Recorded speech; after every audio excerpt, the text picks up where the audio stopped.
প্রিয় দর্শক, সবাইকে পবিত্র ঈদুল আজহার শুভেচ্ছা। ঈদ মোবারক।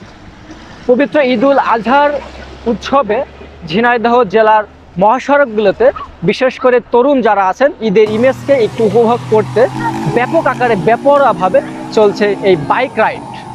এই বিষয়টি ঝিনাইদহের সাধারণ মানুষ কিভাবে নিচ্ছেন, এই বিষয়টি আপনাদের সাথে তুলে ধরার চেষ্টা করছি। ক্যামেরার সামনে আছে আমি শেখ মামুন। আমরা মূলত যাদের এই যে বয়স কম, অপ্রাপ্ত বয়স্ক ছেলেগুলো যারা আছে আর কি, রাফ গাড়ি চালাচ্ছে, যাদের হেলমেট নাই, তিনজন ওভারলোড ড্রাইভিং করতেছে, এদেরকে আসলে আমাদের টার্গেট। আর যারা ওই যে মোটরসাইকেলের সাউন্ড সাইলেন্সার ফাটায় যেসব গাড়ি চালাচ্ছে, এগুলো আমাদের টার্গেট। এখন সম্পূর্ণভাবে আমরা ধরতে পারতেছি না, আপনারা তো দেখতেই পারতেছেন যে কতটা রিক্সের।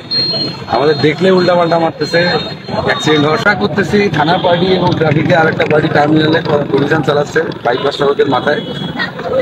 এদিকে আমাদের রন পার্কের সামনে একটা টিম আছে। আর এখানে আমি এইমাত্র আসলাম মুজিব চত্বরে যেটি হচ্ছে সেটি হলো যে ঝিনাইদহ জেলার ট্রাফিক বিভাগ, ট্রাফিক পুলিশের পক্ষ থেকে অভিযান চালানো হচ্ছে। যারা অপ্রাপ্ত বয়স্ক, যারা বাবাদের কাছ থেকে সাইকেল নিয়ে বের হচ্ছে, অর্থাৎ বাবাকে জিম্মি করে বা পরিবারকে জিম্মি করে হোক আর ম্যানেজ করে হোক, এরা নিয়ে প্রায় দুর্ঘটনায় পতিত হয়। তাদের লাইসেন্স থাকে না, কাগজপত্র থাকে না, আর এভাবে তো তাদের প্ল্যান কিন্তু রাস্তায় জড়ে যায়। যার কারণে কিন্তু জেলার ট্রাফিক পুলিশের কিন্তু একটি ব্যতিক্রমধর্মী উদ্যোগ, যে অভিযান চালাচ্ছে যেন যাদের ড্রাইভিং লাইসেন্স নেই, যারা অপ্রাপ্ত বয়স্ক, তাদেরকে আসলে আইনের আওতায় আনছে বা অভিভাবকদের কাছে ডেকে তাদেরকে সচেতন করছে, সতর্ক করছে যেন সড়ক দুর্ঘটনা থেকে তারা রক্ষা পায়। আমরা দেখতে পাচ্ছি যে আজকের এই ঈদের দ্বিতীয় দিনে যারা চলাচল করছে বা ঈদের উৎসব করছে, বেশিরভাগ মানুষের মাথায় কিন্তু হেলমেট নেই। আপনারা জানেন যে হেলমেট মানুষ ব্যবহার করে যে মানুষের নিজের সুরক্ষার জন্য, নিজের জীবনটাকে সেফটি করার জন্য, কিন্তু সেখানে হেলমেট তো পড়ছেই না। দেখা যাচ্ছে যে মোটরসাইকেলের যাবতীয় কাগজপত্র সঙ্গে রাখছে না, যেটা আইন পরিপন্থী।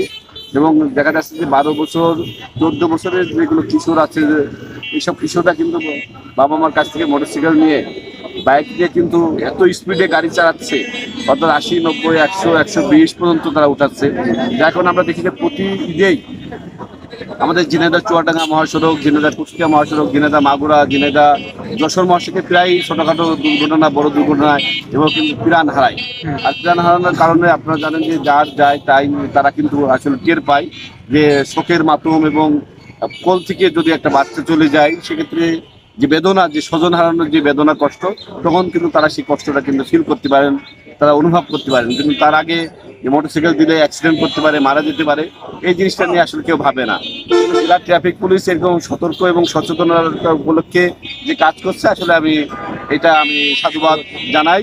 আসলে এরকম অভিযান প্রতিনিয়ত হওয়া দরকার, শুধু ঝিনাইদহ না, সারা বাংলাদেশে হওয়া উচিত। যদি আপনার পরিচয়টা একটু দিতেন। আমার নাম রাজীব হাসান, আমি একজন গণমাধ্যম কর্মী। ড্রাইভিং লাইসেন্স না, এবং তারা হচ্ছে গিয়ে অপ্রাপ্ত বয়স্ক।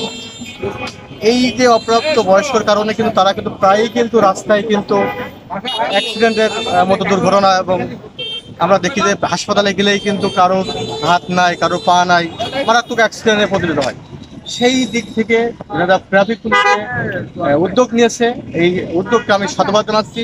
সাথে সাথে আরও বলতে চাই, শুধু ঈদের দিনকে নয়, আরও প্রায়ই এই এমন হচ্ছে যে অভিযানগুলো থাকা উচিত। তাহলে অনেক প্রাণ বাঁচবে, অনেক মানে মায়ের বুক খালি হবে না। অভিভাবকদের উদ্দেশ্যে কি বলতে চান? আর অভিভাবকদের উদ্দেশ্যে বলতে চাই, আপনারা অবশ্যই আপনাদের বাচ্চাদেরকে, যাদের বয়স হয়নি বা যাদের ড্রাইভিং লাইসেন্স হয়নি, তাদের হাতে অবশ্যই আপনার বাইককে হাতে দিবেন না। তাহলে শুধুমাত্র একদিনের বায়নার কারণে হয়তো বা আপনার সারা জীবনের কান্না হতে পারে। ধন্যবাদ। আমি আসছিলাম, আমার ছোট বাচ্চারা আছে, এদের ঘুরতে নিয়ে বেড়ানোর জন্য আমি একটু অবসর টাইমে একটু বেড়াতে আসছি রাস্তায়, ঝিনাইদহ মহাসড়কে। তো সে দেখতে পারলাম যে তরুণীদের যে পরিমাণ বেপরোয়াভাবে গাড়ি চালাচ্ছে, তাতে ক্ষতির সম্মুখীন হবে বলে আশা করা যাচ্ছে। এই জন্য আমি কর্তৃপক্ষের দৃষ্টি আকর্ষণ করছি যে এদের প্রতিহত করার জন্য।